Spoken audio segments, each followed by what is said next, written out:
Assalamu alaikum. I have with me today Professor Imran Saab. He is a project head of ICRA Academy and renowned CSS mentor all over Pakistan. All right, and today we'll be discussing about 27th Amendment, and it has been in the media for past many days, and there has been so many speculations about it. But now, since it has been passed, the question is, what does it mean, and what does it hold for Pakistan and Pakistani people? Sir, 27th amendment तरमीम के बारे में एक general overview आपका इसके बारे में क्या है कि ये क्या बेहतरी के लिए हमारी या कुछ और चीज़ें बेहतर इससे होने की बजाय ख़राब हो सकती हैं? अच्छा, इसके बारे में बहुत डिस्कशन हो चुकी है मीडिया में भी, सोशल मीडिया पे भी।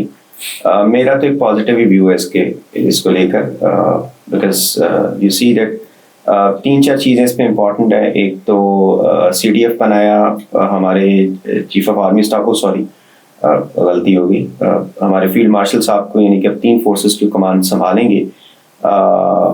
पहले तीनों फोर्सेस के जो चीफ्स होते थे वो काफ़ी हद तक इंडिपेंडेंट थे अपने डिसीजंस में। अब डिसीजन मेकिंग भी होगी ऊपर से फील्ड मार्शल साहब की तरफ से। इम्यूनिटी का मसला है और प्रेसिडेंट को और जो हमारे फील्ड मार्शल साहब उनको इम्यूनिटी मिल गई। और जो सबसे इम्पोर्टेंट चीज़ है फेडरल कॉन्स्टिट्यूशनल कोर्ट, जो आंसरेबल नहीं होगी सुप्रीम कोर्ट को, तो इसको यही कहा जा रहा है कि सेपरेशन ऑफ पावर्स, जो कि बेसिक फाउंडेशन था हमारे कॉन्स्टिट्यूशन का, उसको वायलेट किया गया है। और इसी वजह से 2 हमारे जो चीफ जस्टिस हैं उन्होंने मेरा ख्याल है वो क्विट भी कर दिया है सुप्रीम कोर्ट से, अभी तक लास्ट इतलात के मुताबिक तो मेरे पास, क्योंकि उनको लगता था कि अब Supreme Court has been rendered baseless और इसमें वो ताकत नहीं रही है जो होनी चाहिए थी। और सुप्रीम कोर्ट या जुडिशरी की जो कॉन्स्टिट्यूशन को इंटरप्रेट करने की या एग्जेक्टिव के ऊपर नज़र रखने की जो पावर्स थी वो भी कम हो गई हैं। अब मेरा ख्याल है गवर्नमेंट या एग्जेक्टिव वही सारी पावरफुल होगी। और आपको पता है कि एग्जेक्टिव हाइब्रिड रिजीम में कौन चला रहा है। अब इसको बहुत नेगेटिवली भी लिया गया है, बहुत कमेंट्स भी आए हैं, डेमोक्रेसी के खिलाफ है और सेपरेशन ऑफ पावर्स के खिलाफ है, और एक बंदे के पास सारे एक ऑटोक्रेटिक स्टेट बन गई है इन अ वे। तो ये सारी चीज़ें कही तो जा रही है, but I will look at it from the positive perspective. और वो ऐसे है कि अभी चूँकि जो ग्लोबल गवर्नेंस है वो चेंज हो रही है। Multipolar world is not in the making, rather it has come to exist. अभी आपने देखा होगा साउथ कोरिया में डोनाल्ड ट्रंप मिले हैं शी जिनपिंग से और उन्होंने कहा है कि G2 है हमारी, यानी कि 2 पावर्स, और हम को एग्जिस्ट करेंगे इंडो पैसिफिक में। इसका मतलब ये है कि ये क्लाइम डाउन है फ्रॉम ओबामास 2012 की जो कंटेनमेंट ऑफ चाइना पॉलिसी और डोमिनेशन इन एशिया पैसिफिक, उससे अब नीचे आ गए हैं। जो चाइना पहले से कह रहा था कि आप जो है वो दोनों powers, it's the world is large enough to accommodate 2 powers, तो अब उसके ऊपर ट्रंप मान चुके हैं। इसका मतलब है कि America is no more is no more greater now. अब वो ये कोशिश करेंगे उसको दोबारा से। इसका मतलब है कि नई गवर्नेंस, जो पुरानी जो रूल्स बेस्ड वर्ल्ड है वो खत्म हो रही है और नई रूल्स बेस्ड वर्ल्ड अब बनेगी, और उसमें चाइना का रोल बहुत ज्यादा होगा।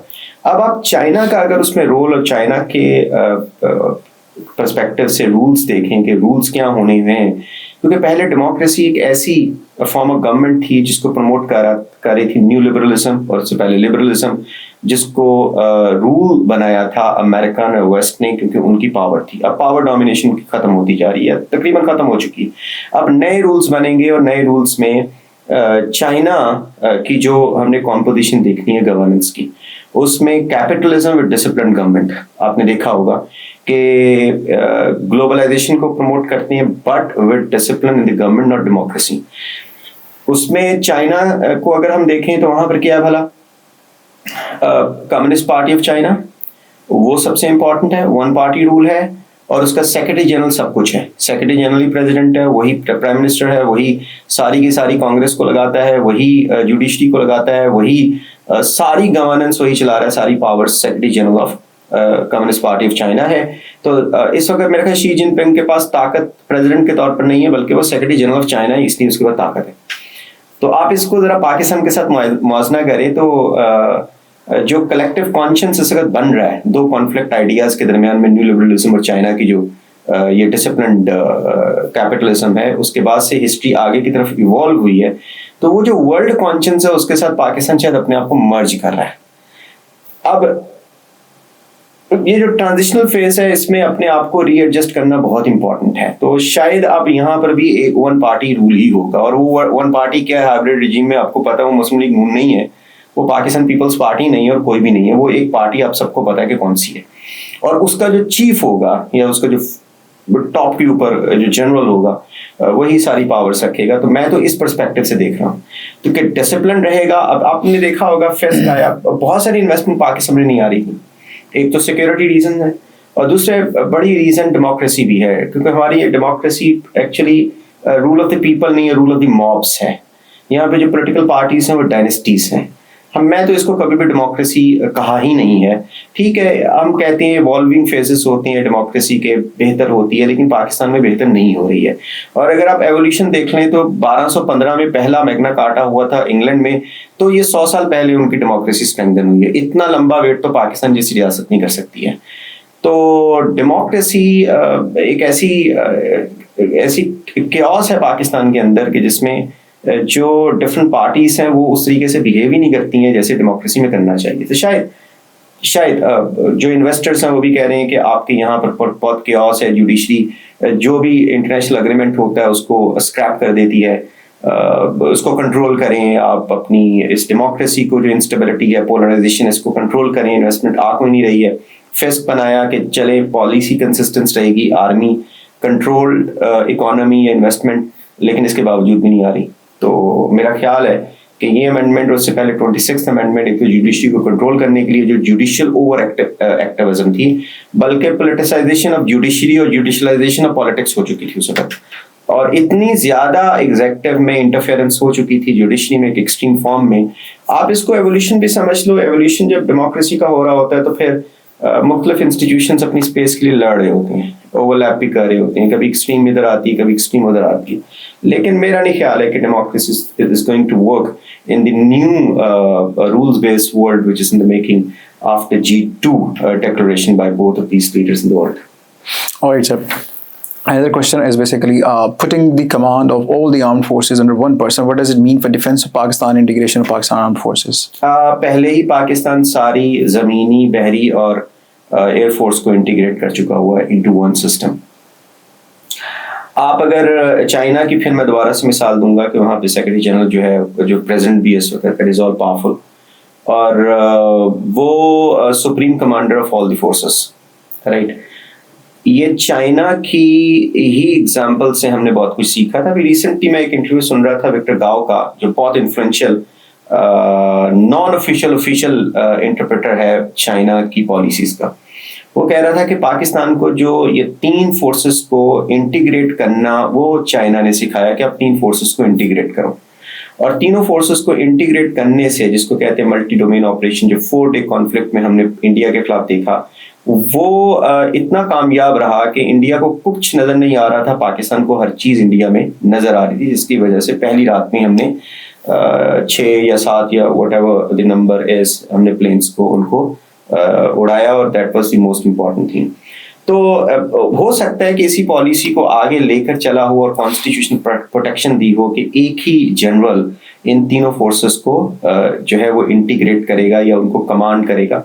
लेकिन इसमें एक और भी इम्पॉर्टेंट चीज़ है, CDF जो है, CDS जो है वो इंडिया में भी है, उसको क्रिएट पहले उसके खिलाफ एक मैं अभी वो आयशा सिद्दीकी का इंटरव्यू सुन रहा था, तो वो कह रही थी कि उसके खिलाफ भी एक रिसेंटमेंट थी कि क्यों CDS बनाया जाएगा बाकी 2 फोर्सेस में, एयरफोर्स में और नेवी में। वो कह रहे थे कि हमारी डिफरेंट किस्म के प्लान्स होती हैं, सबसे ज़्यादा हमें फंड्स की ज़रूरत होती है, और अगर एक CDF आ जाता है तो फिर उसमें इश्यूज होंगे हमारी बाकी फोर्सेस में कि उनको उसको सही तरीके से नहीं पता हो। लेकिन बाद में आखिरकार उनको मानना पड़ा और उन्होंने भी एक CDF क्रिएट किया है उसके लिए।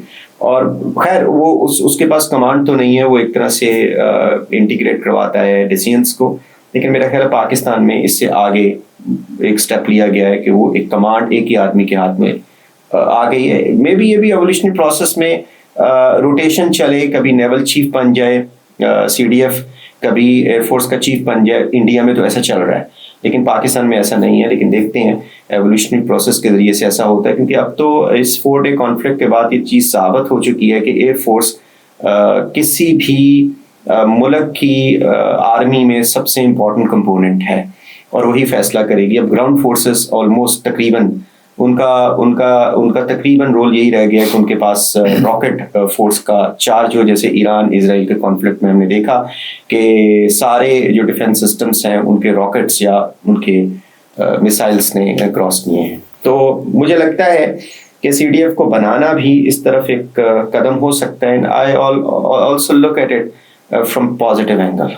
All right. The establishment of federal constitutional court. So, what does it mean for independence of judiciary in Pakistan? That is the most important and concerning thing. मेरा ख्याल है कि ये भी शायद एवोल्यूशन का प्रोसेस हो। पहले एक तरफ एक्सट्रीम के ऊपर चली गई थी जुडिशरी ओवर रीच कर रही थी एग्जेक्टिव के मैटर्स में। बहुत सारे ऐसे इंटरनेशनल अग्रीमेंट्स जो हैं उन्होंने स्क्रैप किए, जिसकी वजह से इंटरनेशनल इन्वेस्टमेंट रुक गई थी। आपको मालूम होगा कि LPG का ठेका था हमारा कतर के साथ, वो इफ्तिखार चौधरी साहब ने उसको स्क्रैप किया, जिसकी वजह से पाकिस्तान में गैस का क्राइसिस बहुत शिद्दत के साथ बढ़ा। उससे पहले स्टील मिल्स का उन्होंने स्क्रैप किया और उसके बाद से स्टील मिल्स आज तक प्राइवेटाइज नहीं हुई है। उसका पाकिस्तान के ऊपर बिलियंस डॉलर्स का हर महीने एक एक्सपेंडिचर बेयर कर रहे हैं। और तीसरे नंबर के ऊपर आपका रिकोडेक का जो प्रोजेक्ट था उसको स्टेट टू, बल्कि मेरा ख्याल है कि वो जो टिडियान इंटरनेशनल थी जो उसको कर रही थी, वो कोई कॉन्ग्लोमरेट था। वैसे तो ऑस्ट्रेलिया की थी कंपनी मेन इसमें इन्वॉल्व, तो उन्होंने फिर डिस्प्यूट रेजोल्यूशन पैनल में चले गए और उसके ऊपर हमारे ऊपर $7 बिलियन, अगर मैं भूल नहीं रहा हूँ, तो वो फिर एक जुर्माना सा पड़ा। फिर हमें बाद में उनके साथ ही डील करनी पड़ी। तो ऐसी डील से इन्वेस्टमेंट मुतासर हुई जुडिशल ओवररीच की वजह से। एक एक्सट्रीम उनकी तरफ से आई। अब आप मुझे बताएं, साकिब निसार साहब जाके तो हॉस्पिटल्स के छापे मार रहे हैं और वहाँ पे दवाइयाँ चेक कर रहे हैं। ये काम है जुडिशरी का करने का? लॉयर्स की जो मूवमेंट है जो कामयाब हुई है उसको गलत इंटरप्रेट किया गया कि शायद ये सिर्फ जो जुडिशरी को लाइसेंस था, ये इम्प्यूनिटी थी, जो मर्जी करती रहे। हालांकि उससे पीछे सारी की सारी सिविल सोसाइटी थी जो कि जनरल मुशर्रफ के खिलाफ खड़ी हो गई थी।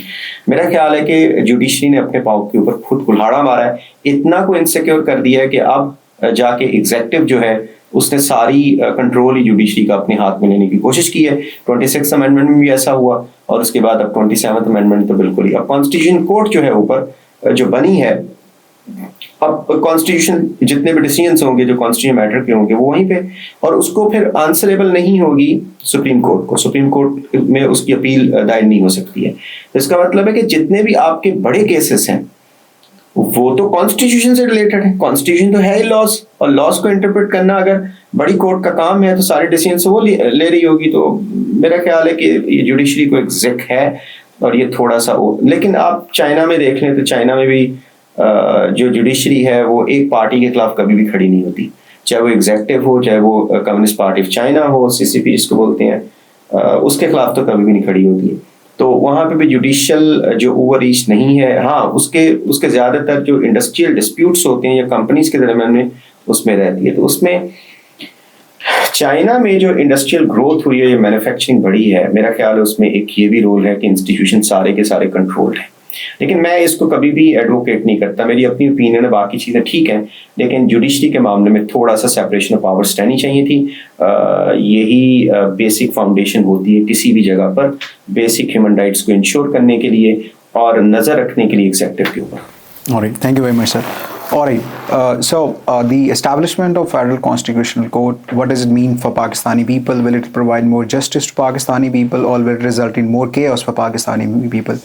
It is a matter to be seen. Legal scholars will be commenting on the basic structure doctrine. It's relevant to the Federal Constitutional Court, and that is to be seen. When it comes to the other point of pointing CDS as basically it is about centralization or is it about authoritarianism, that is also to be seen. But more or less what is at play here is basically in both last two amendments, 26th and 26th constitutional amendment, the government failed to uphold the democratic procedures and principles.